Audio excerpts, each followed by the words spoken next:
கொண்டு கடகளை உன்னச்சு மதிவாசி ஆனச்சு ஆய்ந்து கூப்பிட்டு தச்சிட்டு அழைத்து நான் படுத்து நித்திரை செய்தேன், விழித்து கொண்டேன். கர்த்தர் என்னை தாங்குகிறார். எனக்கு விரோதமாக சுற்றிலும் படையெடுத்து வருகிற 10,000 பேருக்கும் நான் பயப்படேன். 3ஆம் சங்கீதம் 5-6 வசனங்கள். ஆனாலும்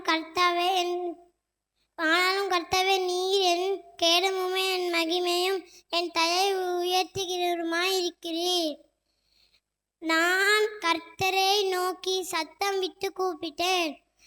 அவர் தமது பரிசுத்த பர்வதத்தில் இருந்து எனக்கு செவி கொடுத்தார். சங்கீதம் 3ஆம் அதிகாரம் 3-4 வசனம்.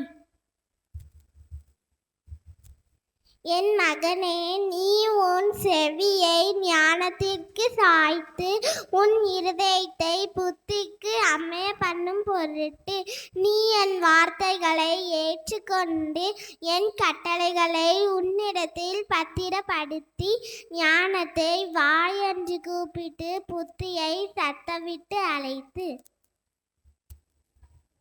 கர்த்தர் என் மேய்ப்பராய் இருக்கிறாய், நான் தாழ்ச்சியடைகிறேன். தலைப்பு: கிறிஸ்துவின் சமாதானம். சமாதானத்தை உங்களுக்கு கொடுக்கிறேன், என்னுடைய சமாதானத்தையே உங்களுக்கு கொடுக்கிறேன். உலகம் கொடுக்கிற பிரகாரம் நான் உங்களுக்கு கொடுக்கிறதில்லை. உங்கள் இருதயம் கலங்காமலும் பயப்படாமலும் இருப்பதாக. யோவான் 14:27. தலைப்பு: கிறிஸ்துவின் சமாதானம். சமாதானத்தை உங்களுக்கு வைத்து போகிறேன், என்னுடைய சமாதானத்தை உங்களுக்கு கொடுக்கிறேன். உலகம் தருவது போல நான் உங்களுக்கு கொடுக்கவில்லை. உங்கள் இருதயம் கலங்காமலும் பயப்படாமலும் இருப்பதாக. யோவான் 14:27. திருவசனம் சொன்ன பிள்ளைகளை உற்சாகமாய் கரங்களை தட்டி நாம் மகிமைப்படுத்துவோம். கர்த்தர் தாமே பிள்ளைகளை ஆசீர்வதிப்பாராக.